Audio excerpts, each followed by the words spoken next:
All right. Good morning. Welcome to Business Lab with Dean. And we are here today with Cory Dickman, who is in Waco this morning. And Cory, you are one of those people that I would define as a real entrepreneur in that you have multiple businesses in the fire and you actually have one business that specifically invests in other businesses. hmm So tell me briefly, if that's if it's possible to tell me briefly, what is it exactly that you do? Yeah, oh, I like that. I love answering that question. I pretty much just chat with people all day long, and I drink coffee. Is pretty much just an avid coffee drinker. Yeah, no, I really, it's probably twofold. That first piece of kind of the operational things, being a founder and owner of businesses here, at least in Waco, we do have an escape room back in Portland, Oregon, where I'm from, and keeping that going and managing that from here, it always presents its challenges and things like that. But for the most part, everything else that I'm a part of is here in Waco. And so, yeah, making sure, a lot of meetings with managers and supervisors, just our team, and make sure everything is running how it's supposed to, but also that a lot of our growth strategies are in place, and continuing just to be better every day is a lot of the job. I think the other side of the coin is it's meeting with folks that want to either start a business, or they're in that funk where they've been doing whatever they've been doing for a couple years and just not seeing results or growth, or maybe they have an expansion plan but they don't have the capital to execute that. So it's just sitting down with them and seeing if there's a fit with a partnership or not is probably the other side of the coin. Of what I kind of do every day. The days fly by pretty fast, so sometimes it's like, man, what did I do today? So yeah, that could be a 5 hour podcast right there. But the quick answer Definitely. would be that. So, of all the things that you're involved in, which one do you consider to be the most fun? The most fun. Yeah, I mean, I think the escape rooms are always the most fun. One, it's we've been doing it the longest. That was really what prompted me to move back to Waco, to where I went to school here at Baylor. Mhm. Yeah, I had moved back home for a couple of years, and then moved back, and then we opened up Waco Escape Rooms. So the concept of an escape room is always really fun. Just being locked in a room for an hour, and with people you may or may not know, Right. that you have to work together to escape. And that's always a blast. I actually, so being in a room is fun, but running that business and seeing the interactions that go along with that is, compared to other types of industries and businesses that we're involved in. We do pedal tours and axe throwing and esports and stuff like that, and those are fun, like in their own way. People enjoy those, and I enjoy doing them. But Mhm. escape rooms, it's the only one where really you could be 5 years old or you could be 90 years old, and you can still do Yes. it, and everybody gets the same, really something similar out of it. I was running the front desk on Friday, and I mean, I hadn't run the front desk in a few years. It had been a minute, and I just forget, the joy that a lot of groups Mhm. have when they get out of a room, and they're just huge smiles on their faces, and they're all talking about it, and they're like, "Oh, we didn't get out, and it was your fault," blah blah blah, that is always so much fun for me to see that. So I would say, from at least like the structure of the business is a lot of fun. I get to do, and I think you had Jared, Mhm. you've had Jared on the show. Yes. He's my partner in the Waco Escape Room, so we get to do that together, and we've been best friends, and so that's always enjoyable, and that's fun too. That's cool. So, how did you get started in the escape room industry?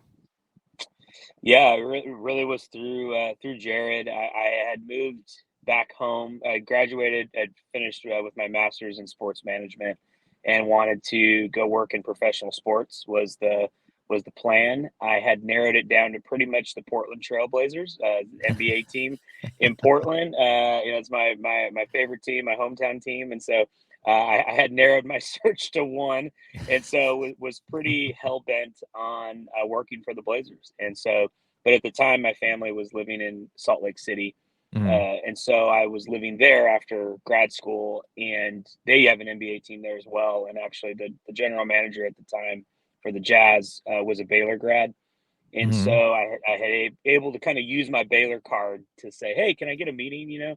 And was able to get a meeting with his assistant, which I was so happy to take. I was like, "Let's do it." So I had lunch, and I was like on cloud nine. I will never forget that after that meeting, I thought, "This is it." I got my foot in the door, and here goes the journey. Uh-huh. Eric Spoelstra is the head coach of the Miami Heat, and he's a Portland guy. He went to University of Portland. He worked for the Trailblazers in like the video room, and he didn't play NBA ball. Like he's a short guy. Like he's like the epitome of like the non collegiate or NBA player to become like in the front office. Like everyone in Portland loves him. So I'm like, I want to be the next Eric Spoelstra. So I leave the meeting, get in the car, and I had like 8 or 9 missed calls from my mom.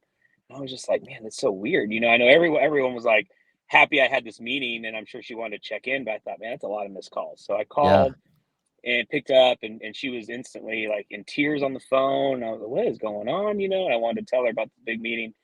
And she was like, "Hey, I think I have liver cancer."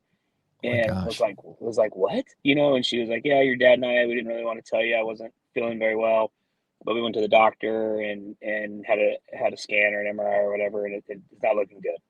And it was just like you go from such a this high Sure. to then like plummet, Mhm. and so the next 5 6 months was running, just helping her. I was working a job as like a marketing assistant for a company in Salt Lake, and pretty Mhm. much went from full time to part time just so I could be home and help her. And yeah, so it progressed pretty quick, and she ended up passing away in February. It was February or March of 2015, Mhm. 2014. No, 2015. It just flies by. It's been 7 years. And Sure.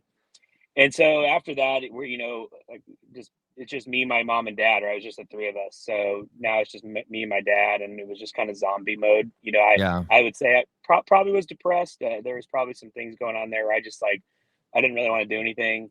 Sure. I wasn't working. My dad and I moved back to Portland so we could be closer to friends and family there, and just didn't know what I wanted to do. Mhm. And but I knew at that time Jared had started an escape room in Jackson, Tennessee, where he was working, Right. and he had kind of kept me posted and how it was going, and he'd kind of send me some numbers from time to time, just like, "Hey, check out Mhm. these reports and look at this stuff."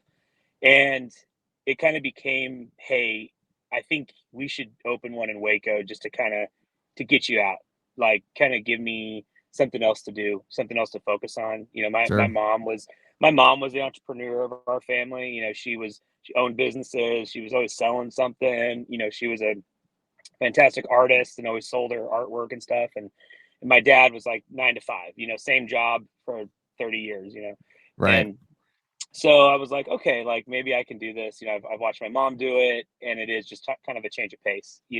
Honestly, our mindset, my mindset going into it was that it's probably going to fail, and if it does or when it does, my dad, the thing my dad gave me when I left Portland to move back to Waco to start the escape rooms, he was like, hey, like he didn't give me a bunch of money or anything like that, but he Mhm. gave me like this parachute, basically, like when it fails, or if it fails, you can move back. Like we'll get you out of a lease, we'll get you out of whatever, and it's not Mhm. gonna it's not gonna ruin your life if you start some business and it doesn't succeed. And so that honestly, if that's better than him saying, "Here's 50 grand to get started." Like I felt like okay, like I have assurances in case this doesn't work and stuff. So yeah, that's why I moved back to Waco, and we did the Waco escape rooms, and uh, yeah, rest was kind of history after that. It's been a good ride, but that is what prompted me to move back here. Had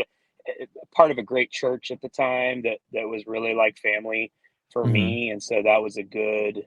I think I needed that too, as Sure. like a support system. So Mhm. Waco's been a lot of different things for me in different ways. College, and then now living here as an adult. It's it's been a great place. That's fantastic. I love to hear how people get started. And so now that we've heard how you got started, what is it that keeps you engaged in the business? Because I think people like you get excited, and people like me too, you get excited about starting something and seeing it up Mhm. and running, and then you're like, okay, I'm out.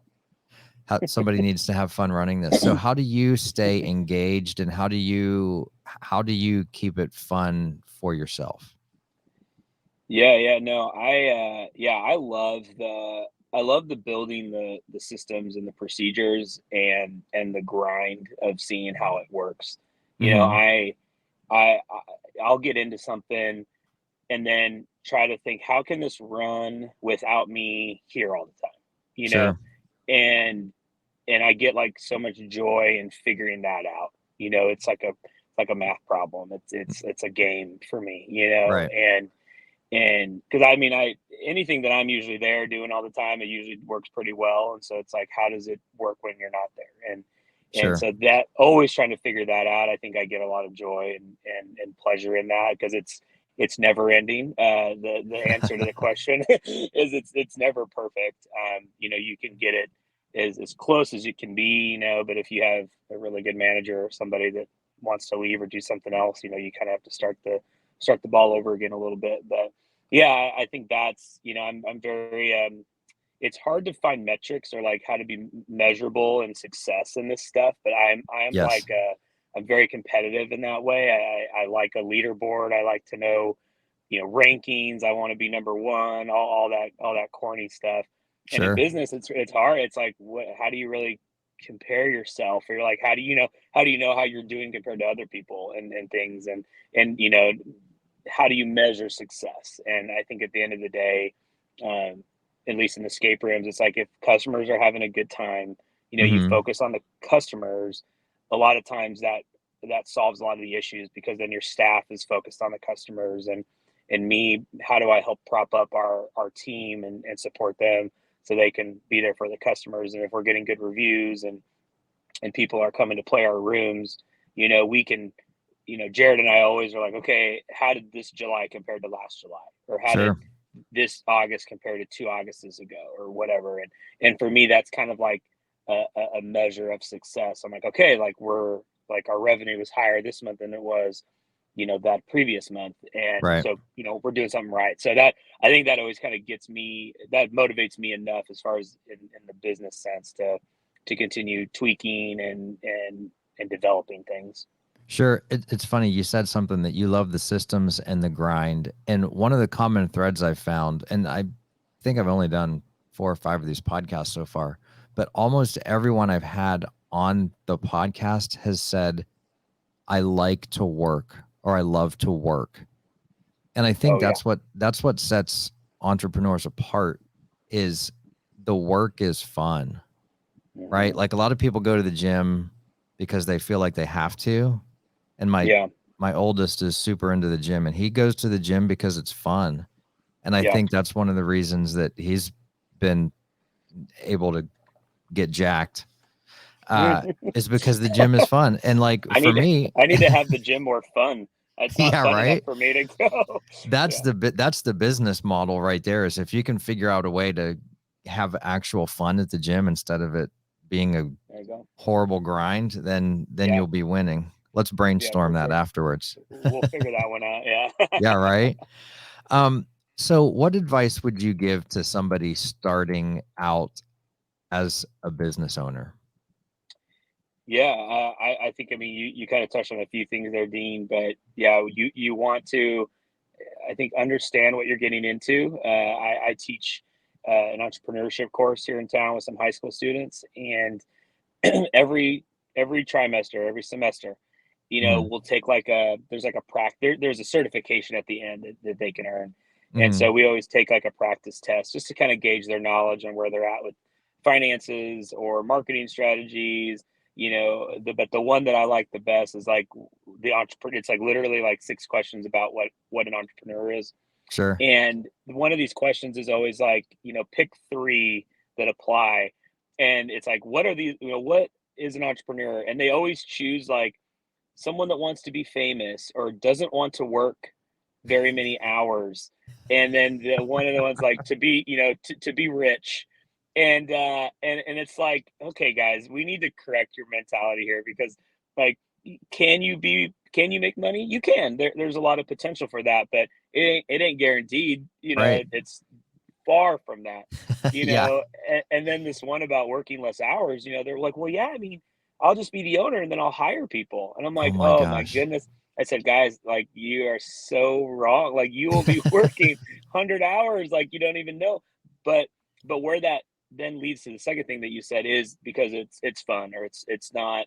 It doesn't Mhm. feel like you're I was doing an operator development program with Chick-fil-A for a Mhm. year and that's work. I mean, Yeah. that's work. And Right. but when you're developing systems or you're starting a business or you're running it every day and you wake up, I mean, first year and a half, I was at the escape room every second it was open because it Yeah. just I didn't really know any different, but two, I was like too much of a not a control freak, but I just wanted it to be done perfectly.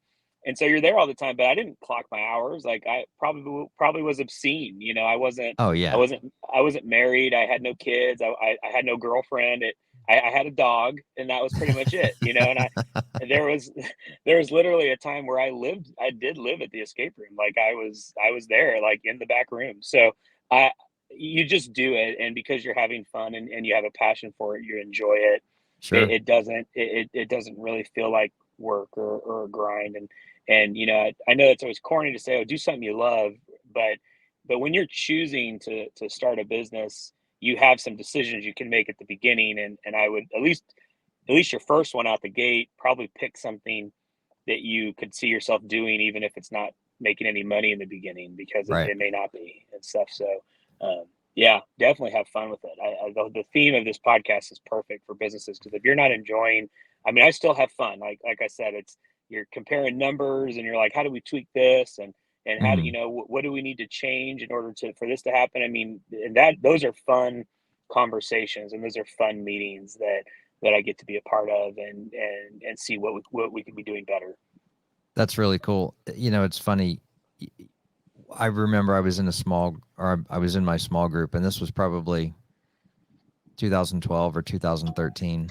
And somebody said, if you could do anything you want to do, what would you do? And I said, I want to own a marketing company. Mm. And so now I own a third of a marketing company, and it's fun. It Nice. doesn't, it doesn't seem Yeah. like work. It seems like fun. Yeah. Yeah. Um, Yeah. so where's your business going in the future? And this could be escape rooms or any of the other ventures that you're involved in. Yeah, no, for sure. So we are pretty heavily, or at least myself, focused on.